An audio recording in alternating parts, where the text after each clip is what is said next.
Salut tout le monde, bienvenue dans Ça déraille, l'émission qui fait ses adieux à un coureur. Vous l'entendez derrière ces chants de supporters.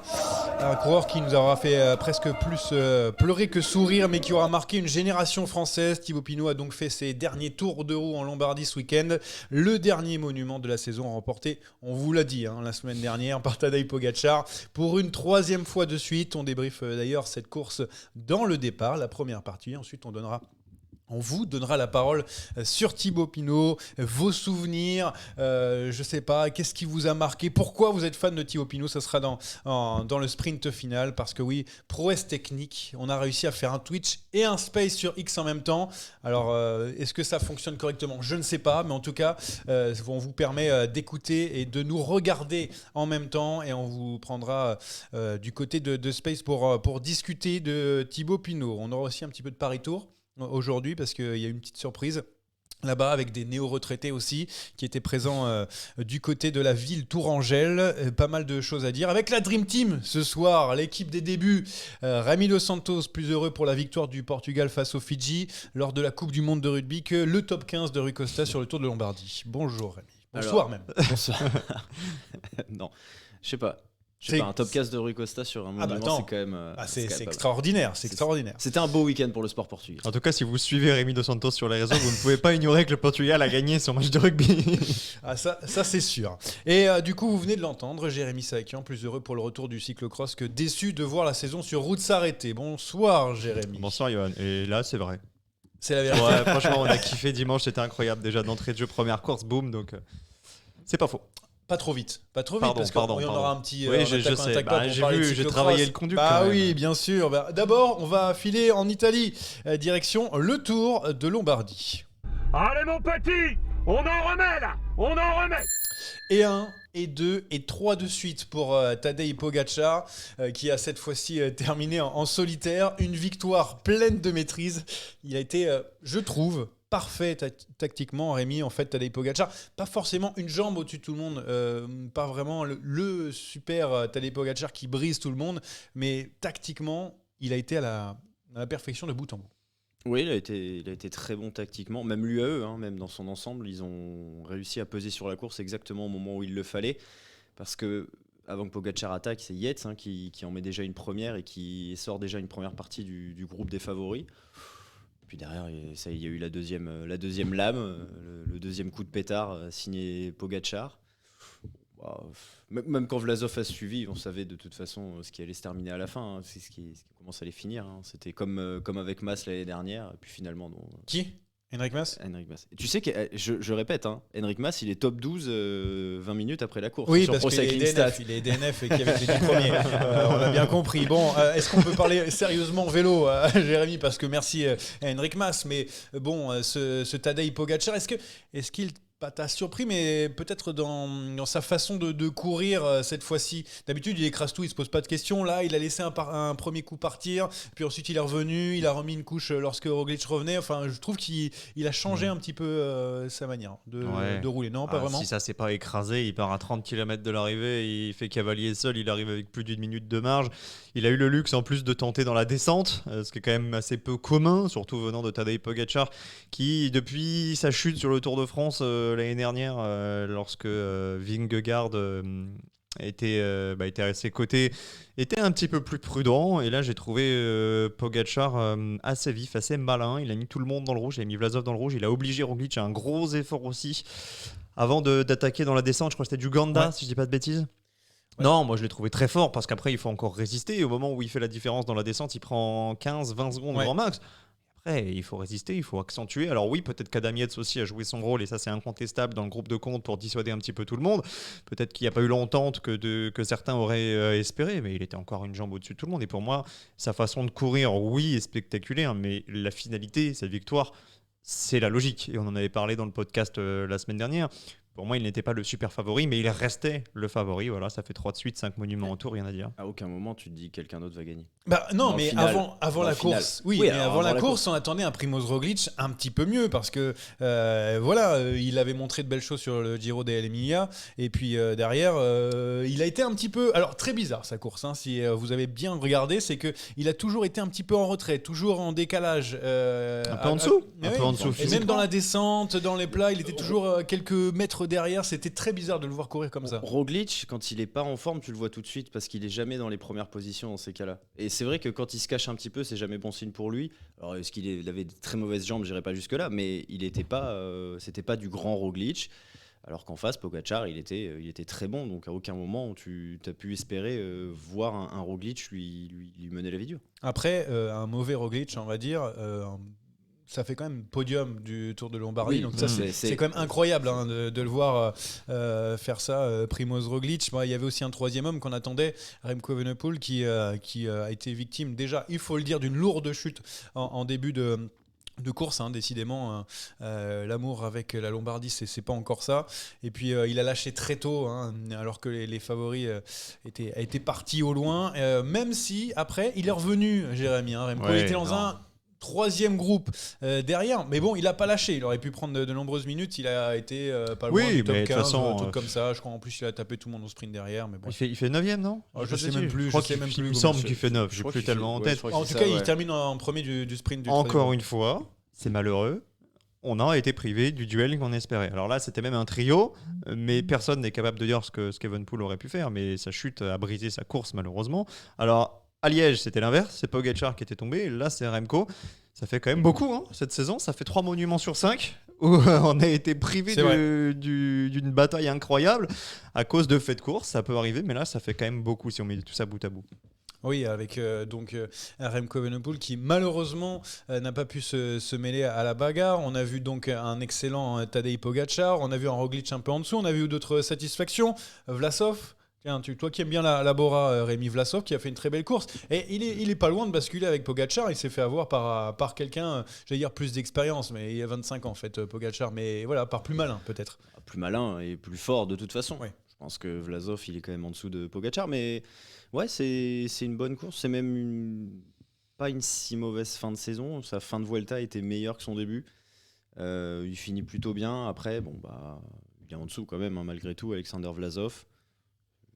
Mais oui, c'était un des outsiders dont on avait parlé derrière le trio de tête. Il est globalement à sa place. Et on a eu aussi du Badjoli, deuxième de ce Tour de Lombardie. Alors là, pour le coup, vraie surprise, parce que Oui. Badjoli, c'était un bon puncher, ça c'est clair. Mais alors de là, être un grimpeur, Jérémy, c'est autre chose. Là, il a vraiment été épatant. C'est mon avis, mais peut-être le tien aussi. Ouais, il nous a fait une Masnada il y a 2 ans. Après, Ouais. Badjoli, ça reste c'est vrai un bon Ah non, mais c'est puncher grimpeur. Mais à partir du moment où il y avait Remco dans cette équipe, on ne pouvait pas s'attendre à quelqu'un d'autre que Remco. Les faits de course ont rendu ce scénario possible, mais tu refais 10 fois la course. Badjoli, jamais de la vie, il refait podium.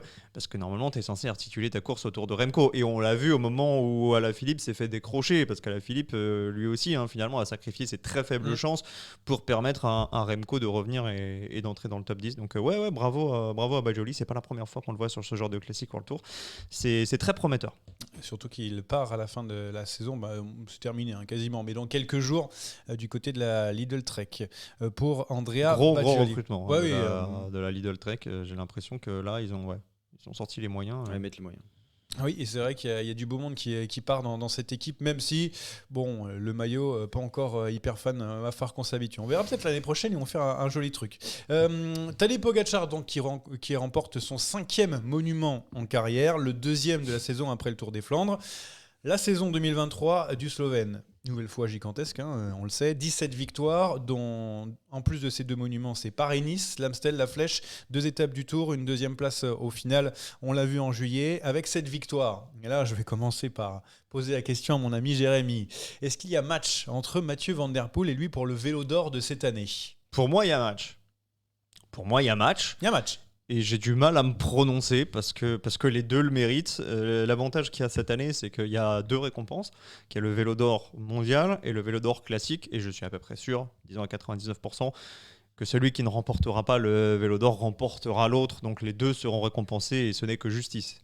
Oui, mais il n'y en a qu'un seul qui aura le vélo d'or Oui. global. Bien sûr. Alors, ton vote va vers qui? Moi, il y a deux scénarios.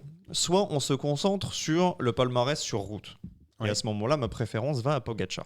Soit on considère, et comme c'est le cas depuis plusieurs saisons, on avait vu la vraie zen, notamment le pistard nommé, soit on récompense l'ensemble de la saison cycliste. Et là, je suis obligé de le donner à Mathieu Van Der Poel parce qu'il y a 2 titres de champion du monde, dont un remporté devant Wout van Aert, qui, rappelez-vous, au mois de février, comptait. C'était quand même le gros événement du début de saison. Maintenant, on est en octobre, on l'oublie un petit peu. La saison de cyclocross est assez loin, mais Mathieu Van Der Poel, il a quand même cet avantage d'avoir ciblé des objectifs majeurs et d'avoir répondu présent à chaque fois. Tadej Pogacar, il fait une saison gargantuesque. C'est exceptionnel ce qu'il a fait, mais son gros objectif, l'objectif majeur de sa saison, il n'est pas rempli. Si tu lui dis à Tadej Pogacar, tu rends tout, mais on te donne le Tour de France, je pense qu'il signe.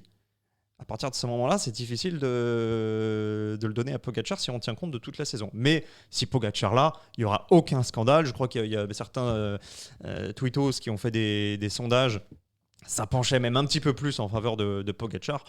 Bon, les deux le méritent. Après, voilà, c'est pile ou face. À ton tour, Rémi. Alors, entre Tadej Pogacar et Mathieu Van Der Poel, est-ce que tu préfères le triplé MSR Paris-Roubaix mondial ou est-ce que tu préfères la saison comme d'habitude de Pogacar, de bout en bout, il gagne partout? Même si celle-là, elle est quand même belle. Sans compter les autres disciplines, donc en restant sur la route, comme le disait Jérém, moi je le donne quand même à Mathieu Van Der Poel parce que en termes de monuments, ils sont à égalité.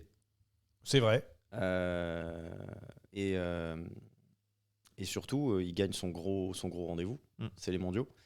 Là où Pogacar ne gagne pas le Tour de France. Donc je donne quand même un avantage à Van Der Poel qui en soi ne se rate pas. Il se rate un peu sur le Tour quand même, parce que son Tour a été sauvé par le bilan de Philipsen. Son Tour est très mauvais individuellement, pas collectivement, mais c'est pas son gros rendez-vous non plus de la saison, là où c'est celui de Pogacar. Le Tour de Pogacar est très bon, mais pour un mec normal, pour Pogacar, c'est décevant. C'est juste ça. Après, c'est du 51-49 pour moi, attention. Mais on se rend compte quand même du niveau de cette saison et surtout du niveau des monstres. Parce qu'il y a un mec qui a gagné le Tour de France, qui a gagné le Pays Basque, qui a gagné le Dauphiné, qui a fait 2 de la Vuelta. On se préoccupe même pas de savoir s'il est dedans. Remco Evenepoel, il est champion du monde du chrono. Il a gagné un monument, il a gagné la Classica, il a gagné 3 étapes sur la Vuelta, 2 sur le Tour d'Italie.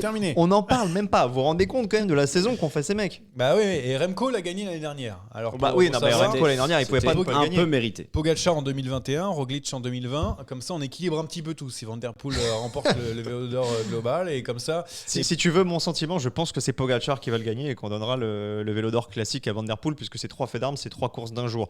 Et que Pogacar, il fait quand même 2 du Tour, il gagne Paris-Nice, il est quand même incontournable sur plus de terrains, il est plus polyvalent. Il y a quelqu'un qu'on oublie. Jesper Philipsen. Je viens de le voir. Cette victoire. Je viens de le voir. Et surtout, victoire dans Paris-Chauny. Et ça, à mon avis, par rapport à un Tour de France et les courses secondaires dont tu me parles, très peu. Il sera au moins 3e grâce à ça. Mais Philipsen, on rigole. Non, mais si on c'est vrai que c'est le 2e à avoir gagné le plus de courses. C'est comme les défenseurs dans le football, les sprinters, j'ai l'impression qu'on gagne beaucoup, mais pourtant il a dominé sa catégorie. Philipsen, la saison qu'il fait, c'est une saison de martien. Ah, oui. Il fait quand même 2 de Paris-Roubaix, il gagne Bruges de Panne, il gagne le maillot vert, mais le maillot vert c'est comme Wout l'année dernière, il est plié au bout de 5 étapes, il martyrise tout le monde sur le Tour de France. Si effectivement Philipsen au début de la saison tu lui dis est-ce que tu peux faire mieux, je pense qu'il te dit impossible. Donc pour un sprinter, qu'est-ce qu'il faut faire? Il faut gagner Milan-San Remo, il était avec Mathieu, il pouvait pas. Il faut gagner Paris-Roubaix, déjà là le voir 2e c'était fou. Je sais pas si un jour il aura l'opportunité de le gagner ce vélo d'or, mais franchement, il y avait rien de mieux à faire. Il faut qu'il fasse MSR Roubaix et qu'il roule comme cette année sur ou attendre un mondial, attendre un mondial pour sprinter, gagner 3-4 étapes encore sur le Tour. Bon après il y a quand même de la concurrence qui arrive sur les sprints. Je pense notamment à Olaf Koy. On le sent que ça pousse, que la hiérarchie est changeante. Deli. Bon. Fou. Mais non, et c'est une saison, comme on l'a fait remarquer précédemment, c'est une saison où 5-6 mecs se détachent et ils ont quasiment tout gagné. pourrait même aussi parler de Roglic. La saison de Roglic, elle est incroyable.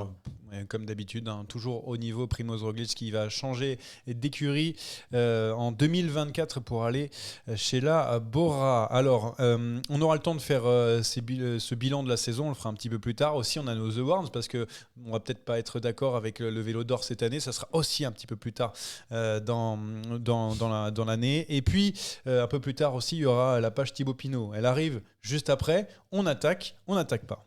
Attaque de Pierre Rolland encore une fois. Personne ne réagit.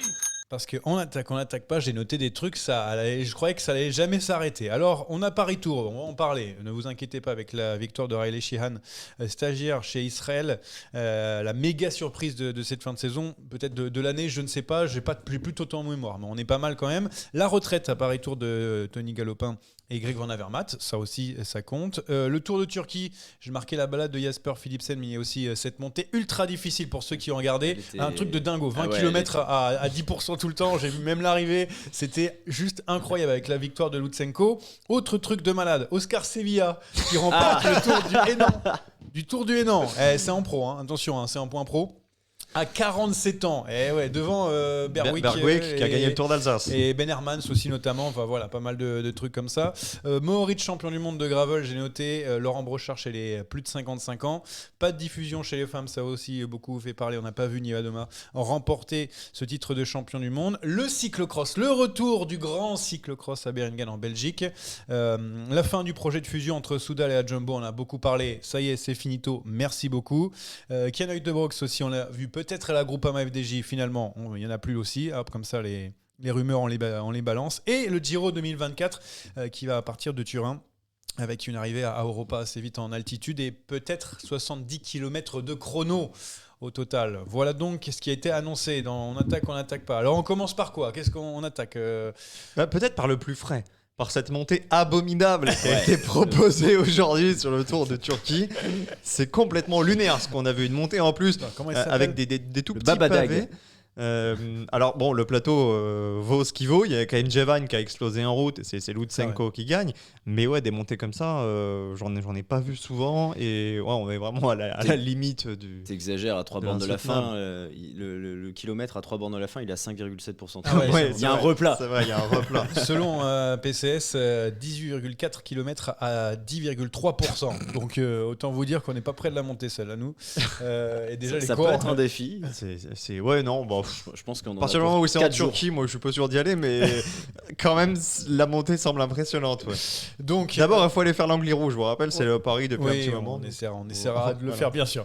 Non, sinon Paris Tour, vous voulez parler de Paris Tour, Riley Sheehan, Nance, Rémi, Jérémy. Belle surprise. Après, j'ai pas grand chose à dire. L'échappée finale a gagné sur le peloton. Un très très solide Lewis Aski. Qui n'est pas récompensé au final en terminant deuxième, mais voilà, les principaux favoris sont fait piéger en gros. C'est tout ce que j'ai à dire. Jérémy, j'ai pas grand chose de plus à dire puisque c'était en face de Beringen, donc j'ai pas pu voir en direct, mais visiblement la stratégie de la Groupama a fait l'objet de discussions. Non, mais juste souligner le travail, moi j'entends plus rien, souligner le travail de Flavien Dassonville, ancien consultant, c'est revenu. Ancien consultant d'Eurosport qui fait partie des formateurs de ce gars-là, puisqu'il l'a eu dans son équipe Conti l'année dernière. Et il grimpe les échelons les uns après les autres. Là, il est que stagiaire, c'est ça le plus fou. Il vient, il claque la course, et pas n'importe quelle course, parce que même si c'est plus du World Tour, Paris Tour a quand même une histoire. Donc chapeau à lui, là il est dans le grand bain et ça sera intéressant de voir son évolution. Ça commence à faire il y a quand même pas mal des stagiaires qui arrivent et qui gagnent très, très vite des belles courses et tout. Ça c'est de plus en plus jeune. C'est ça. Les succès, je vais dire malheureusement, non, ça c'est absolument pas. On peut gagner, excusez-nous. Mais c'est ce qu'on constate. Il y a un truc que t'as pas dit, c'est les mots de Remco là. Il y a pas si longtemps sur le fait qu'il est passé beaucoup trop de temps loin de chez lui. C'est sorti aujourd'hui ça. C'était aujourd'hui, ouais. Ah non, alors j'ai pas eu le temps de. Alors vas-y. Il a dit qu'il souhaitait dans les années à venir passer plus de temps à la maison parce que les stages en altitude, les passages en soufflerie, le travail, tout ce qu'il y a, l'entraînement et tout. Il a passé énormément de temps loin de chez lui. Il s'en est pas plaint, il l'a regretté. Il a dit par contre, si ça continue comme ça, dans 3 ans, j'en ai marre du vélo. Et c'est vrai que depuis qu'on a vu l'arrivée des Pogacar, etc., on s'est dit, est-ce que ces mecs-là iront jusqu'à plus de 35 ans comme le faisaient la génération d'avant ? Et peut-être que ça, justement, ça accrédite encore plus la thèse qu'il va y avoir des retraites de plus en plus tôt dans ce sport. Je prends l'exemple de la natation, par exemple, qui Oui, pareil. Exactement. Ils arrivent Exactement. vachement tôt et ils partent assez tôt Ça aussi. tend à changer maintenant parce que les méthodes d'entraînement ont changé. C'est vrai qu'avant, on faisait 15 bornes Expert, par expert natation. Expert brasse pardon, coulée. Philippe Boucard. Expert brasse coulée. On a aujourd'hui. On est en train de se partir. J'étais spécialiste de dos, Alors, vous m'emmerdez. On est dans ça des rails, on parle de vélo normalement. Tiens, on parlait des jeunes, on va parler des plus anciens. Tony Galopin qui a pris sa retraite. Alors pour les plus jeunes, Tony Galopin, il y a quand même moins de 10 ans, c'était quand même c'est ce qu'on a Notre dit sur fer de lance, Twitter, ouais, notre carte maîtresse, maillot jaune sur le Tour de France, qui a gagné à la Classica San Sebastian, qui a fait de très belles choses, Tony Galopin, et donc qui s'en est allé. Greg Van Avermaet aussi, qui a quitté les pelotons. Bon, on ne refait pas tout le palmarès de Van Avermaet, mais bon, les Jeux Olympiques, par exemple. Ceux qui suivent le vélo depuis 2 ans, effectivement, n'ont pas la même vision que nous, mais effectivement, ce qu'allait dire Rémi, longtemps le loser. Le loser, oui. Toujours 2, 3e, et puis quand tu regardes son palmarès à la fin, il y a eu ce déclic. Je pense que le déclic, c'est les jeux. Il finit quand même avec un palmarès incroyable. Il y a Paris-Roubaix en point d'orgue, médaillé d'or aux Jeux Olympiques, des victoires sur le Tour, plusieurs éditions avec le maillot jaune. Ouais.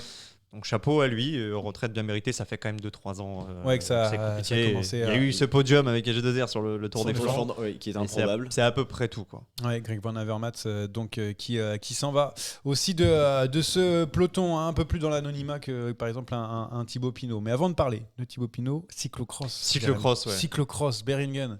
Ouais, cyclocross, ça a repris donc le week-end dernier. La première Coupe du Monde, ce sera ce week-end à Waterloo aux États-Unis, donc dimanche en soirée. Sur le tracé de Beringen qui, on va pas se mentir, d'habitude n'est pas le plus sexy de la saison, mais il a été un petit peu modifié puisqu'il sera l'hôte des championnats de Belgique en 2026. Donc ils ont voulu redynamiser un petit peu un tracé qui est devenu très compliqué avec un gros dévers, et surtout en attendant le retour de Mathieu de Wout et de Pidcock. Oui, parce que c'est ça qui intéresse. Oui, on va dire, qui la majeure interviendra partie des suiveurs. beaucoup plus tard. On n'a pas de date encore, mais ça sera fin novembre, début décembre. On a un niveau qui est très homogène comme à chaque début de saison. Et il y a un petit jeune qui s'appelle Thibaut Nys qui est en train de se faire un prénom. Il a gagné après une course rocambolesque. Pour ceux qui n'ont pas vu, je vous laisse aller voir. Je vais pas vous spoiler le déroulé, mais il s'est passé énormément de choses sur les replays Eurosport et GCN. En tout cas, c'est parti tambour battant. C'était un petit peu moins spectaculaire chez les dames parce que Van Empel a écrasé. Mais à partir de ce week-end, il y aura aussi le retour de Puck Peters. Et Puck Peters, elle a gagné la Coupe du Monde de VTT et elle est en pleine bourre aussi. Donc il y aura peut-être un sacré duel aussi. Parce que Van Empel, elle était un petit peu toute seule chez les femmes. Elle a défoncé tout le monde. Plus et pourtant, il y avait Alvarado, il y avait Van Androoy aussi. Bon, mais il y avait en tout cas que Van Empel sur la piste, sur les piste chemins. aux étoiles. Du côté de la Belgique. Et à noter quand même que la prochaine manche de Coupe du Monde, ce sera le grand retour à l'antenne d'Anthony Nicolas. On l'entendra peut-être tout à l'heure pour parler de Thibaut Pinot. Tout à l'heure, même Je maintenant. pensais que tu allais parler du quiz. Non, parce que il sera en mute pour le quiz. On va passer à cette partie sur les adieux donc de Thibaut Pinot et la retraite du Français qui a beaucoup fait parler. C'est l'heure du sprint final. Oh le coup de tête de Marco, oh le deuxième coup de tête de Rencho. Oh que ça c'est pas bien.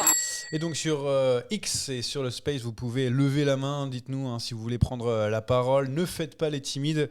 On veut connaître donc vos souvenirs, vos meilleurs moments, vos plus mauvais aussi, parce qu'on a pas mal.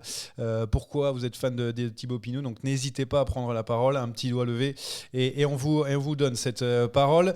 Donc Thibaut Pinot qui a pris sa retraite à 33 ans, donc du côté de la Lombardie. Donc au final, ça fait quand même pas mal pour un palmarès. Un monument, un podium sur le Tour de France, des victoires sur les 3 grands tours, quand même bien fourni, mais c'est surtout ses supporters. Alors il l'a dit, il n'est pas champion du monde, mais champion du monde des supporters. C'est quand même assez rare.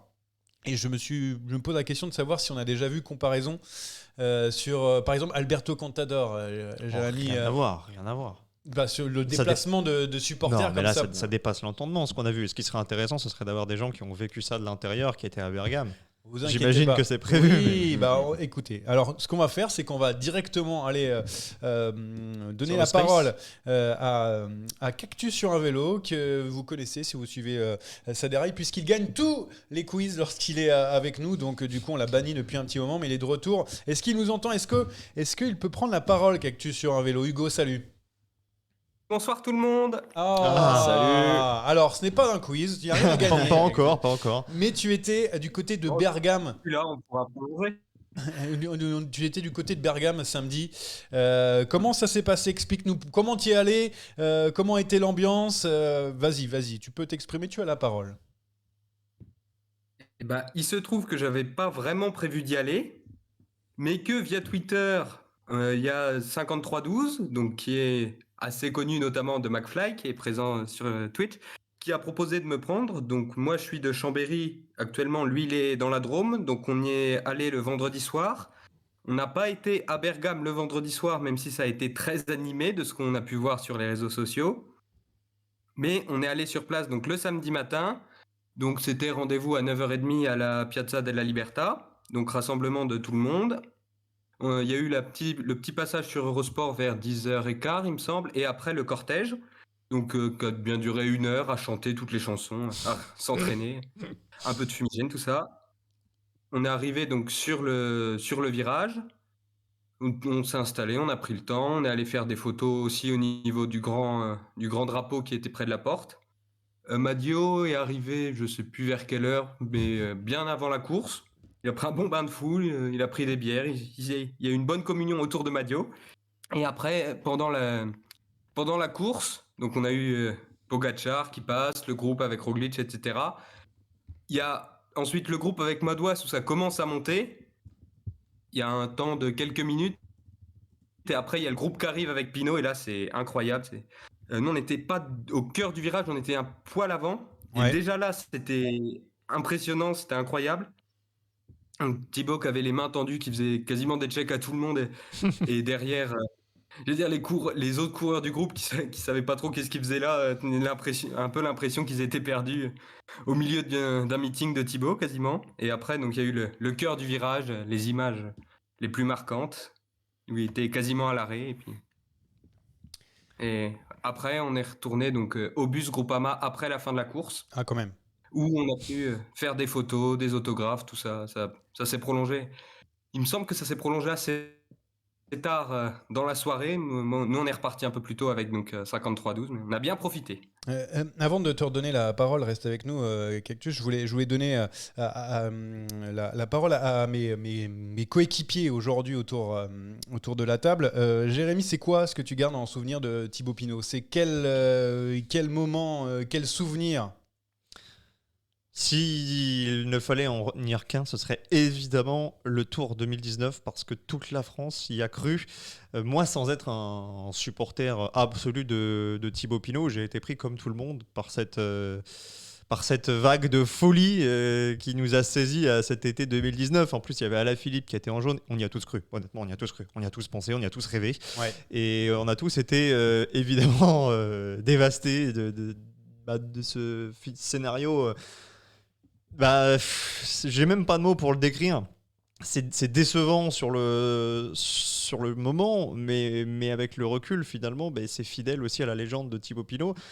Est-ce que c'est pas un petit peu son destin? Est-ce que c'est pas aussi ça qui l'a rendu aussi populaire aux yeux des Français? Je me rappelle pas vraiment quelle était sa cote de popularité avant ça, mais est-ce que c'était l'idole du peuple à ce point-là? Je suis même pas sûr. Est-ce que c'est pas un petit peu le syndrome Poulidor? En France, on n'aime pas les vainqueurs. En tout cas, on préfère les beaux perdants. Et si je devais en ressortir une autre, alors ce serait très en amont. J'avais eu la chance d'être à Port-Rontruy. J'étais venu en spectateur pour sa première victoire sur le Tour de France. Ah oui. J'avais fait une petite partie du parcours, une toute petite partie à vélo, notamment en arpentant le premier grimpeur qui a été remporté par Jens Voigt. Ça fera plaisir à Dos Santos. Et ouais, ça m'avait marqué parce qu'un Français qui gagne, c'est toujours un événement. Et on sentait qu'il allait se passer quelque chose autour de ce garçon. Je me rappelle de l'image de Marc Madio qui était à la fenêtre derrière. Il tapait sur la voiture. Je pense que le carrossier, il a dû aligner un billet. Mais il y a ce moment-là. Et puis bien sûr, ce monument, le Tour de Lombardie. Mais le monument, finalement, ça correspond pas trop à la légende de Thibaut Pinot. On n'est pas habitué à le voir gagner des courses immenses. Parce que oui, le Tour de Lombardie, c'est immense. Et ça le classe parmi les meilleurs Français du siècle actuellement. Rémi, toi, qu'est-ce que tu gardes en souvenir?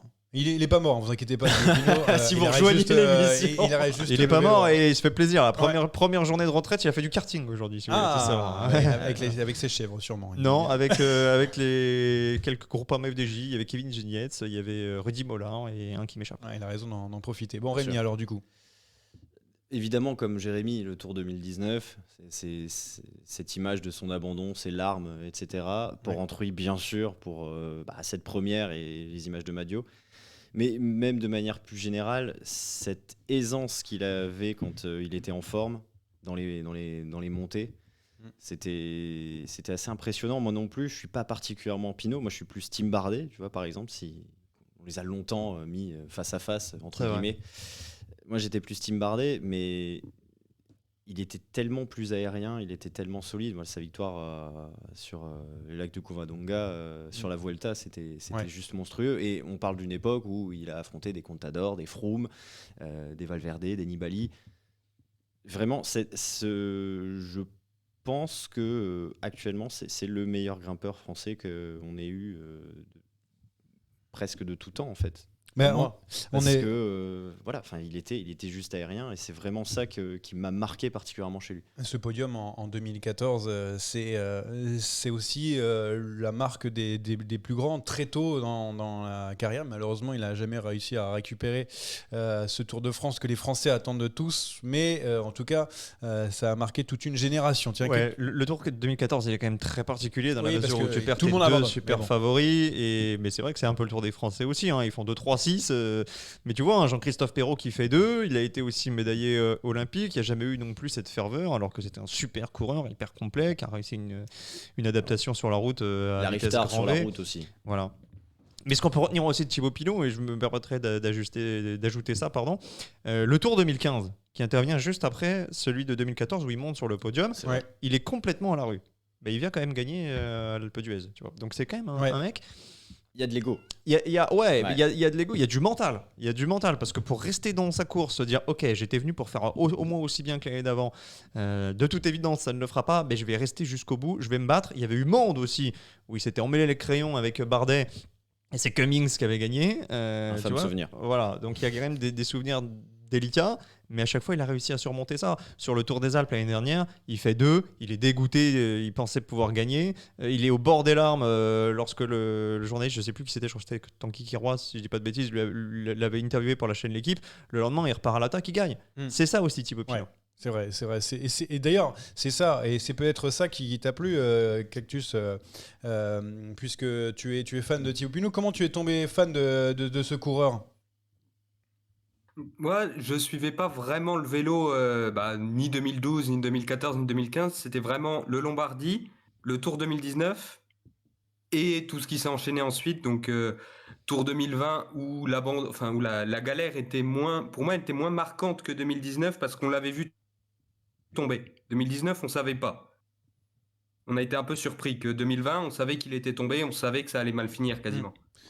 Ensuite, il y a eu toute la galère 2021 et c'est pour ça que peut-être le moment qui m'a le plus marqué, peut-être même encore plus que l'abandon 2019, c'est la victoire sur le Tour des Alpes en 2022. Parce qu'il y a les plus de 1000 jours sans victoire, il y a la frustration de la veille où il passe tout près, et en plus il y a justement le doublé avec Bardet qui va chercher le général sur cette étape-là, c'est une sacrée journée aussi. C'est sûr que sur un palmarès, c'est moins glorieux que l'Alpe d'Huez, c'est moins glorieux que le Tourmalet ou que le Lombardie, mais sur le coup, c'était quelque chose quand même.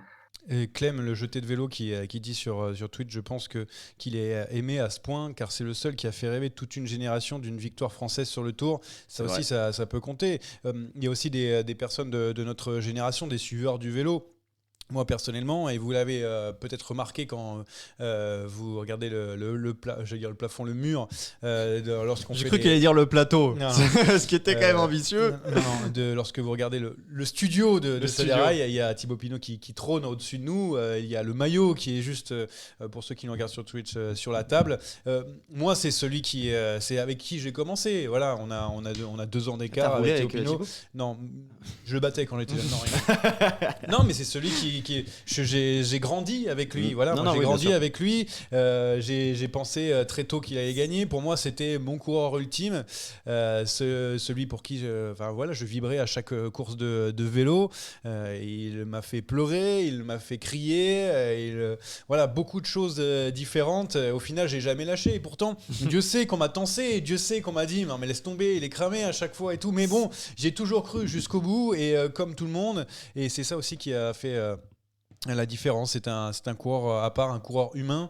Et moi, du coup, je vous cache pas que ça m'attriste un petit peu de le voir partir parce que c'est dur. Je sais pas comment on peut décrire vraiment ça, mais les courses de vélo n'auront pas la même saveur pour moi après le départ de Thibaut Pinot parce que c'est la personne avec qui tu as grandi. Après, c'est différent. Je sais pas ce que vous en pensez pour vos coureurs préférés ou vos joueurs préférés ou vos sportifs préférés. Rémi, toi, ça doit être sûrement un des joueurs de rugby du Portugal. Du Portugal. Non, mais manque de respect. Non mais bien sûr, mais ouais. c'est normal. C'est les premiers sportifs qu'on a suivis qui ont notre âge ou à peu près. Tu l'as dit. Pinot de 90, t'es de 92. Jérémy moi, on est de 91, donc c'est la même génération exactement. Donc c'est des mecs, oui, comme tu dis, avec qui on a grandi véritablement. Et c'est un truc différent de suivre un mec qui est déjà pro quand t'as 8 ans, parce que tu t'identifies certes à lui, mais pas de la même manière. Ouais. Et exactement comme tu dis, après, c'est des mecs qui sont plus jeunes que nous et donc ils n'ont pas vécu les mêmes choses, etc. On n'a pas grandi de la même manière. Donc oui, on est complètement en phase avec un mec comme Thibaut Pinot. Donc, mais c'est pas pour autant qu'on ne s'attachera pas à ceux qui arrivent. Bien sûr. Romain Grégoire, mais c'est pas Alain pareil, Martinez. c'est juste différent. Je sais pas. Moi, tu vois, bon, j'aimais beaucoup Alberto Contador. Quand il s'est retiré, je me suis dit, on risque de s'ennuyer parce qu'en plus, lui, pour le coup, il mettait le feu quasiment sur toutes les courses. Alors bon, il y avait évidemment un passé obscur qu'on n'occultera pas. Mais finalement, d'autres sont arrivés et le cyclisme, pardon. Que tu aimes bien occulter quand même. Hein. Non, j'occulte pas, mais bon, en fait, il y a toujours. Pour toi, il y a 9. Pour toi, il y a 9. Il mange plus de Il y a steak. toujours à redire. Il y a 7. Et on en laisse un au regretté Michele Scarponi qui a bien mérité aussi sur le Giro 2011. Mais bref, là n'est pas le débat. Il y a un renouvellement constant. Aujourd'hui, il y en a d'autres qui nous font plaisir. Et moi, je mise beaucoup sur cette nouvelle génération. On va les laisser arriver tranquillement. Parce que ça sert à rien de les propulser trop vite, trop haut. Pareil, les Vauquelin, moi j'espère qu'on aura l'occasion de le voir au meilleur niveau dans les années à venir. Mais c'est vrai que Thibaut Pinot, c'était celui qu'on imaginait succéder à Bernard Hinault, c'était celui qu'on imaginait aussi peut-être succéder à la fois à Laurent Jalabert au palmarès des grands tours, et il y a eu 2 Giro où c'est pas passé loin. Il y en a un où il fait 4e, il y en a un autre où il abandonne et il est 3e au général.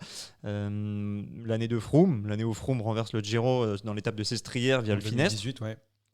Et cette année-là, il est quasiment à armes égales par rapport à Dumoulin. Il y avait Simon Yates qui avait dominé pendant longtemps, mais il a toujours réussi à garder ce bon positionnement. Et malheureusement, il est tombé malade au mauvais moment. Encore une fois, ça alimente sa légende. C'est pour ça qu'on l'aime. Mais il y aura toujours peut-être aussi cette frustration. Mais lui, il le dit, je n'aurais peut-être pas aimé tant que ça gagner le Tour parce qu'il aurait eu encore une autre dimension, une autre popularité. Alors difficile de faire plus, mais je pense qu'il se serait aussi rapproché du grand public, et ça il en avait peut-être pas trop l'intention. Voilà, j'aurais quand même aimé aussi le voir succéder à Christophe Moreau sur le palmarès des courses par étapes pour le Tour, parce qu'on n'a toujours pas gagné depuis 2007. On a naturalisé Sivakov parce que Sivakov a gagné le Tour de Pologne, mais c'est pas pour autant que c'est rétroactif, et pour l'instant on score pas. Pour l'instant. Alors, j'ai d'autres messages à vous lire en attendant. Ben Cassé-Fretter qui dit Pinot, ça a été une machine à émotion. Ça, c'est clair. C'est vrai. On a aussi un message de Rocksha qui dit mais Pierre Latour, quand il en claquera une sur le Tour avec une descente, ça sera les mêmes émotions, je pense. Peut-être. Hein, ça, il n'y a pas de problème. Tiens, Lati, peut-être qui va pouvoir nous donner aussi sur le ressenti. Il était là, vous le savez, la semaine dernière avec nous. Est-ce que Latib peut prendre la parole et nous clamer son amour, ou pas d'ailleurs, pour Thibaut Pinot? Je ne vais pas clamer mon désamour de Thibaut Pinot en sachant qu'en plus il porte le même prénom que moi. Ah oui, c'est vrai. Est-ce que tes parents... Non, ça m'étonnerait. Ils sont... Peut-être pas quand même. Hein. Alors, Natib, dis-nous pourquoi tu as aimé Pinot et qu'est-ce que tu as retenu de sa carrière? Ce que j'ai retenu, je vais te le dire en premier, si je dois avoir le choix, ce sera avant tout son Lombardie. Mais son Lombardie, il y a quand même des circonstances à côté. C'était aussi le jour de la retraite, la dernière course à l'étranger de Jérémy Roy. Et on sait que je suis tourangeau, donc j'ai quelques liens avec Jérémy Roy, d'autant plus que j'étais dans son lycée en étant plus jeune. Et d'autant plus qu'il porte un très beau prénom aussi, il faut le dire. Alors, arrêtez avec les prénoms, laissez-le parler. Calmez-vous. Moi j'ai presque le tien aussi, donc j'ai que Rémi Poriol. Mais du coup, ce sera plus le Lombardie, parce que c'est aussi une course à laquelle il est attaché. C'est une très belle course et il va la gagner à la manière. à la Thibaut Pinot. Après, qu'est-ce qu'on retient de Thibaut Pinot? C'est aussi peut-être pour ça qu'on l'aime, au-delà d'être le magnifique loser qu'il est. Le beau perdant, on va dire, c'est aussi un mec qui se révèle être simple, et c'est peut-être pour ça que le public français l'aime autant. C'est que c'est un coureur qui a sa simplicité, il a son petit caractère, faut le dire par moment, un sacré caractère fort, mais il sait aussi être effacé un peu plus, être ce coureur beaucoup plus simple, un peu comme Martinez le paraît. Donc si on doit peut-être avoir un coureur d'une génération un peu plus jeune que nous, parce qu'on se rapproche aussi de Thibaut Pinot, moi je suis de 93, Lenny Martinez, je trouve qu'il a cette simplicité qui le rapproche de Thibaut Pinot. Et tout ça, c'est très bien la team, mais à qui tu donnes le vélo d'or, toi?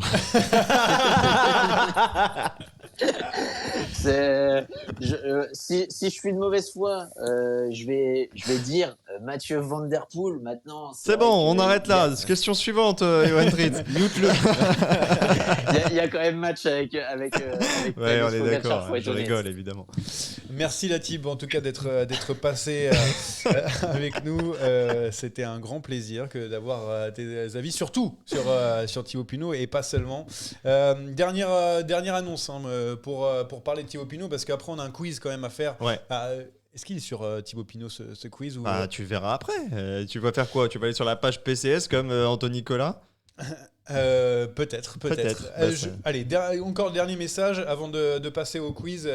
Je donne la parole à la personne qui a envie de la prendre à ce moment-là, mais on n'a plus beaucoup de temps. Rockchat, qui dit c'était l'un des seuls à avoir aussi parlé de dopage et à tirer sur vrai. Ineos, C'est vrai. les AUT aussi, etc. Donc, Une des meilleures interviews que j'ai eu l'occasion de lire de la part d'un cycliste ces dernières années dans l'équipe, et il est revenu rapidement sur cette interview il y a quelques mois de ça en disant: j'ai tendu une perche, personne ne l'a saisie, tant pis, mais une interview qui était très intéressante, avec très peu de langue de bois et des sous-entendus qui n'en étaient pas d'ailleurs, qui aussi disent beaucoup de sa personne. Nul ne sait ce qui serait advenu de ce Tour de France 2019 s'il avait accepté de se soigner avec des autorisations thérapeutiques. Il ne l'a pas fait, c'est tout à son honneur. alors, Cactus me dit j'ai un dernier truc sur Pinot pour conclure. On redonne la parole. On était là pour ça. On a dit, on a laissé le temps exprès. Donc Hugo, on te redonne la parole. Qu'est-ce que tu vas nous dire pour conclure? Pour moi, le vrai moment de choc, le vrai moment de retraite, c'est pas maintenant. Là, c'est la fin de saison, c'est la coupure. Le vrai moment, ça va être quand il va y avoir les nouveaux maillots et qu'il y sera pas, les premières compositions et qu'il y sera pas. Là, ce sera vraiment le choc pour moi. Pour l'instant, c'est juste la fin de saison. C'est juste la coupure entre deux saisons, c'est normal. Ah ouais, c'est Ouais, vrai. ouais, Ah c'est ouais. pareil pour nous. L'année prochaine, quand le calendrier de la Ligue 1 va tomber et qu'on n'y sera pas, tu vas voir comment ça sera compliqué. Alors, on parle bien sûr de foot, parce qu'on a tout fait. On parle de tout le monde, nous. foot et tout, donc voilà. Je vais parler F1 aussi. On non, est des c'est amoureux bon. de sport avant tout.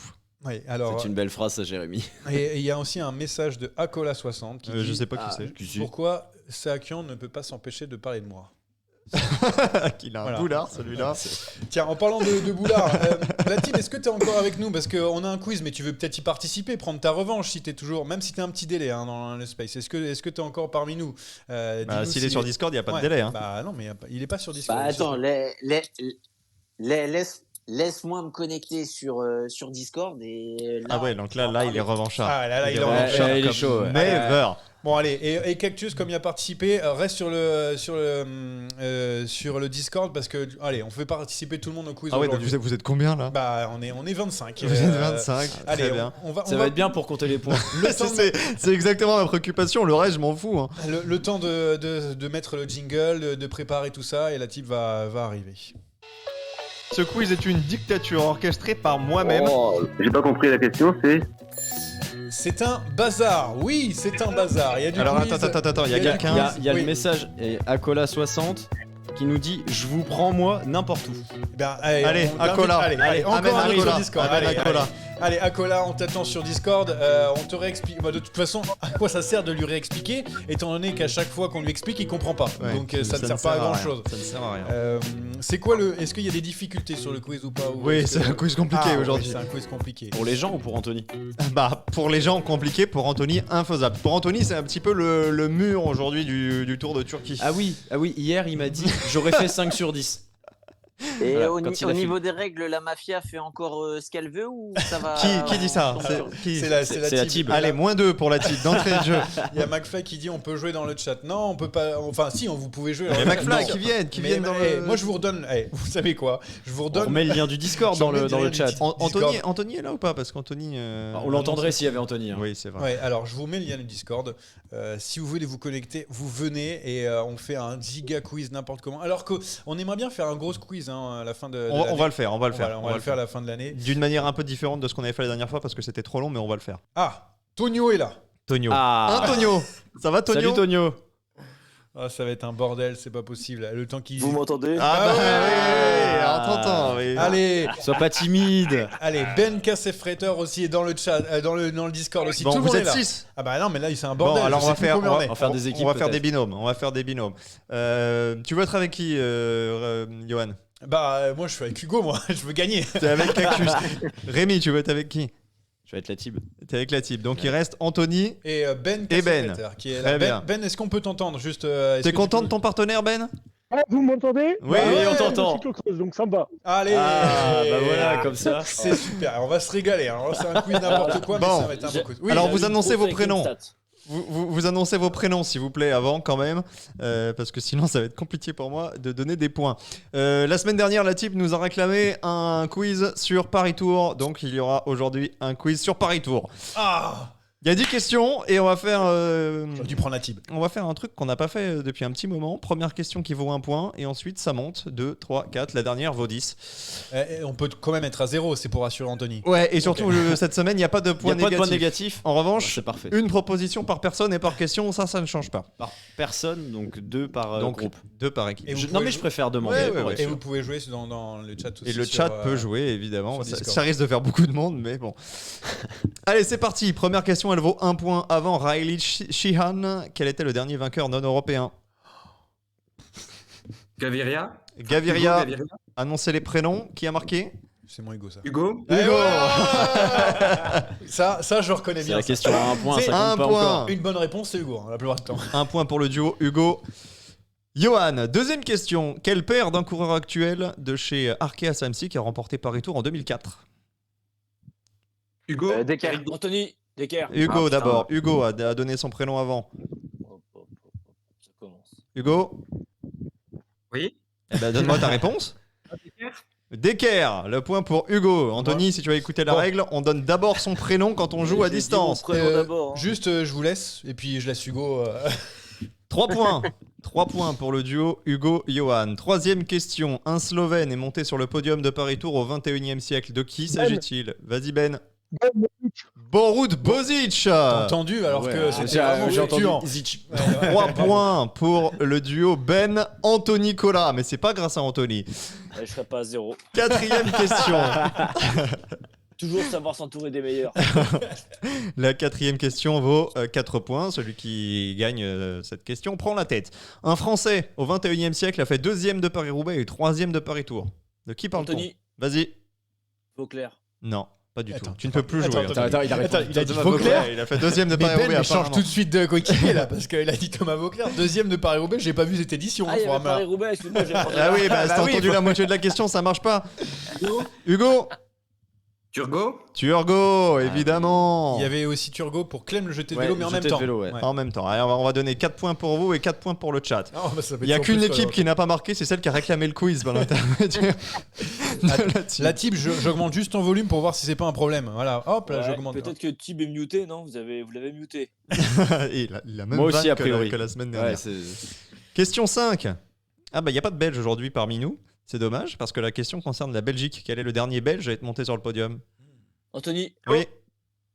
Edward Tuns. Edouard Tuns. Alors celle-là, Attends, non, mais Pas c'est parce venir. qu'il a sur. il a PCS. Ouais, il a PCS avec tous les palmarès. Non, non, hein. non, non, je peux pas avoir PC, je suis même pas devant mon PC. Comment veux-tu qu'on le sache? Ça fait 8 points Ça fait pour 8 le duo. Anthony Ben. Question 6. Quel spécialiste de cyclocross a pris la 3e place derrière Casper Pedersen et Benoît Cosnefroy en 2020? Thibaut, Thibaut, vas-y.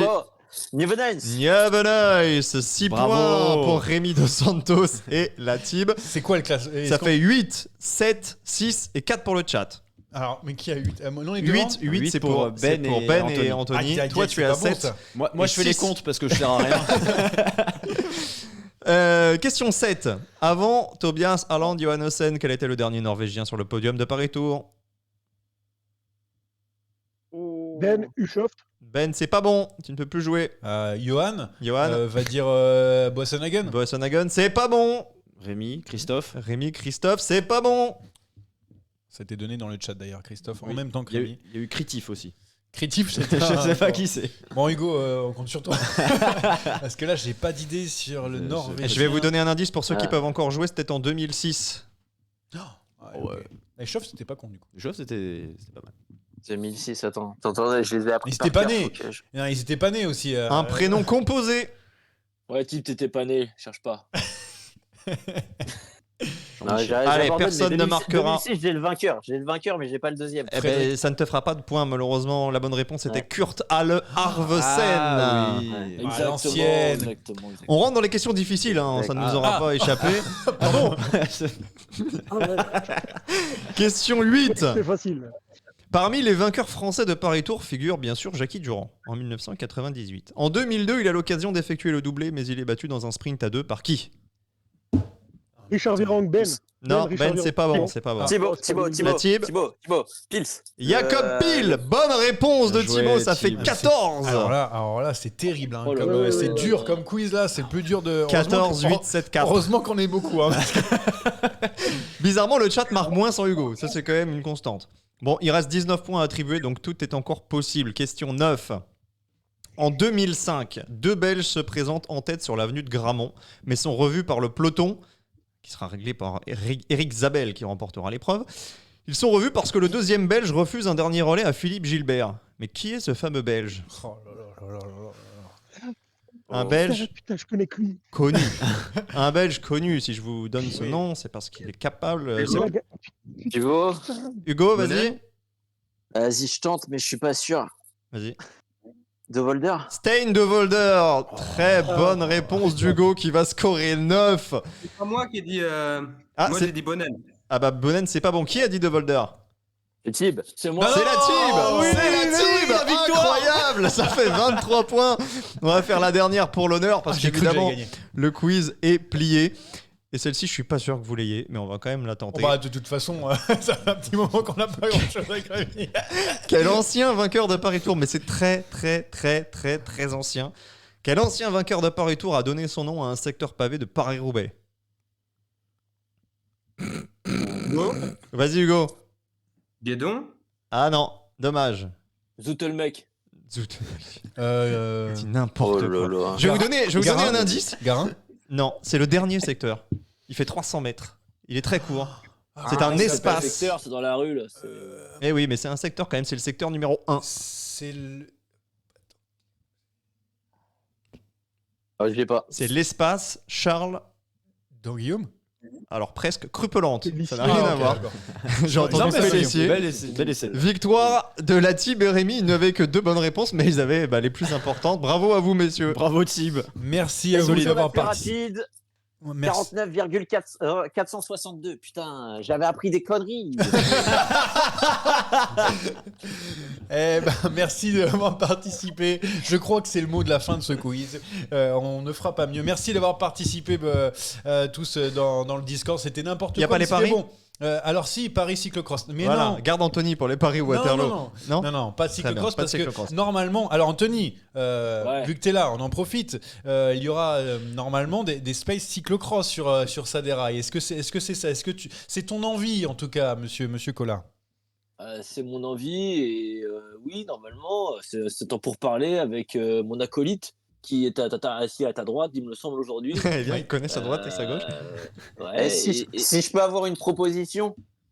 Invitez Et- McFly, il a envie de parler de cyclisme féminin, ben, ça non, va non, lui mais, donner l'occasion alors- de parler du cyclocross féminin. Eh ben, on invitera plein de gens. L'idée, c'est de faire via le compte Saderail, mais via le Twitter, faire des spaces parce que nous, on n'est pas des pros On n'est pas Oui, des on pros a de compris. Pro c'est tout parce que court. t'es un man- c'est- Pas des on a pro tout compris, court, c'est parce tu que peux t'es un dire. manche à couilles avec Discord. On va se faire ban de Twitch en moins de 2 secondes. ouais. Là. Merci Donc, la team. donc voilà, l'idée c'est de faire ça. On va essayer de mettre ça un peu en place, faire une petite émission par semaine, en milieu de semaine pour pouvoir débriefer un peu du week-end qui est passé et du week-end à venir.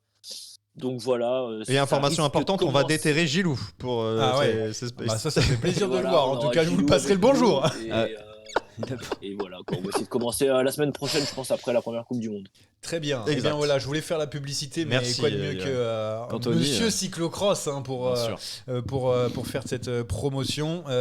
Encore une fois, je vais remercier tout le monde parce qu'on a passé Ouais, de merci grands à tous. moments. Merci à tous. De grands moments, donc il n'y a pas de pari aujourd'hui. Il y aura bien sûr pas de replay. Si, pardon, je suis sur le net, on le mettra. On le mettra sur les plateformes audio seulement quand ça sera enregistré. Je m'en occuperai de tout ça. En attendant, on revient. Ne vous inquiétez pas, ce n'est pas terminé la saison de cyclisme lait.